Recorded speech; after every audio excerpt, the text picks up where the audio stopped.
Hey guys, I'm Rogan, and this is my rant. We believe in the diversity of thought here on this channel. All of those things YouTubers say, you know, what the hell? I'll say one of them at the beginning of the video. Like the video if you like this content. If you don't like this content, you know what to do. But seriously, if you enjoy content like this, seek it out. Watch some other videos on my channel. Comment down below. Tell me what you think of these videos. And yeah, all right. Let's get into it. So, what I want to talk about today is keeping track of your assets. And what do I mean by this? If you've watched this channel, you know that finance and different investing things is a cool topic that I really like to talk about frequently on this channel.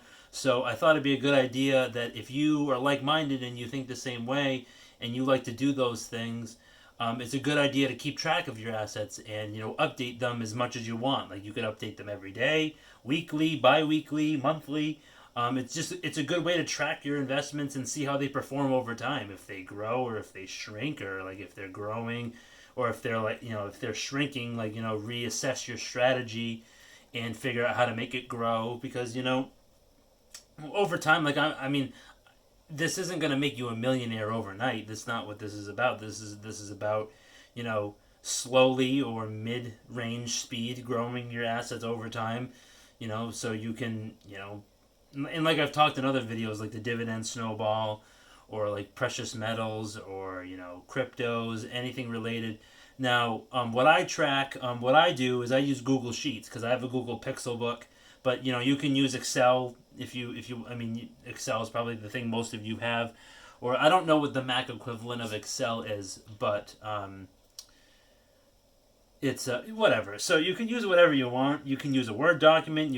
I like to use an Excel like document, so I can keep track of all my assets. I update it every Saturday, because I don't update all the numbers day to day because that's just too much work and too much time. It's stupid. Don't do that. You can do that if you want to. Don't listen to me. Do whatever you want to do. I'm the ranting Rogan. What the hell do I know?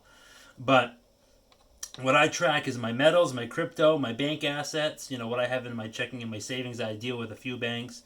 My trading stocks, my investing stocks. That's different because trading is short term, investing is long term.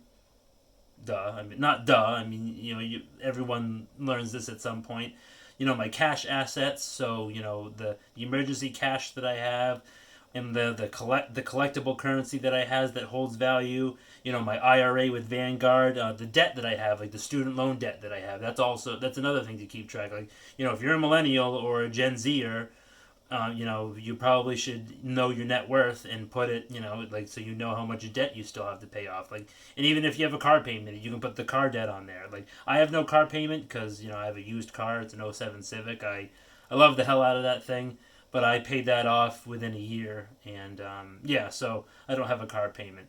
And, credit card usage, that's another good thing to track on there. You can make a budget if you really want to, but I don't make a budget because I don't stick to it. I just don't spend a ton of money unless it's on these asset classes. I treat myself once in a while, but that's the point, like once in a while. That's just what I do. But you can, sure, go out to eat or buy as many toys as you really want to. You can do that if you really want to, but if you're focused on growing your money and not, pissing it all away, you can track your assets. So, and then commodities, it's this spreadsheet isn't meant to be like a budget. You can make a separate spreadsheet like a budget.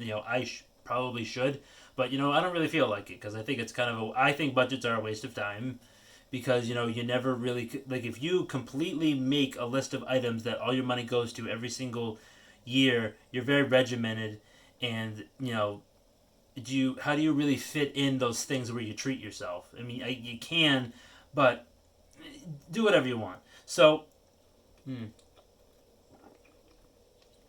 I just started drinking this Cumberland Farms 0-calorie sweetened sparkling water. Now, for those of you who don't know, Cumberland Farms is a really cool convenience store around my area. It's like New England area. I think there's locations in Florida and California now, but it's basically like a 7-Eleven or like a Speedway gas station or like a Wawa if you're in Pennsylvania. So it's so they have their own brand and they have a lot of different flavors, and I really like this. I really like these. I don't usually like sparkling water. I was like, is this gonna taste like shit? And then I was like, because usually it does when I have other ones, and this one doesn't. It doesn't. All right, mini side rant over. So what I do with my spreadsheet is I color code the categories. Fun, right? I mean, this is so fun. Color coding. I do bank red, precious metals. I do yellow and gray because of gold and silver and platinum. Base metals. I put orange because it's copper. Cash and collectible currency assets. I put green because it's cash. Cash is green. I put the IRA and the cryptos in the same area. And I put that blue, and then the trading stocks I do teal, and then the M1 Finance is black, so that's where my um, long term portfolio investing stocks and stuff are. So I make it black, and then I put my cards a depreciating asset purple, and then my debt is in pink. So I'm not gonna point the camera around at my spreadsheet. I'm not gonna do that because some things are good to be private, and I have a key over here because there's certain like acronyms I like to use, like for fun collectible currency, like GC is gold certificate, SC is silver certificate, FRN Federal Reserve note, DY dividend yield, um, and different types of numismatic coins that I have. So it's a good idea, like I said, to keep track of these things because you don't have to. You don't have to, but it's fun to see how your investments perform and grow over time. Like I said before, so it's a really nifty thing. If you like this type of stuff, I recommend that you do it. It's fun to have a spreadsheet to look at and to keep yourself on track. So if you like that content, I already told you, but if you didn't like the content, if you didn't like my face or my topic or my shirt, just remember to smash that dislike button. It gives me a chance to improve, make better content, make more content, and then just get better overall with what I'm doing. Remember, hit that subscribe button. It's free if you want to see more crazy content from this crazy guy. And that ding-a-ling bell up there. It might work, it might not. You never know with the YouTube gods how they want to shower attention with videos these days. Alright, guys, have a great rest of the day. I'll see you next time.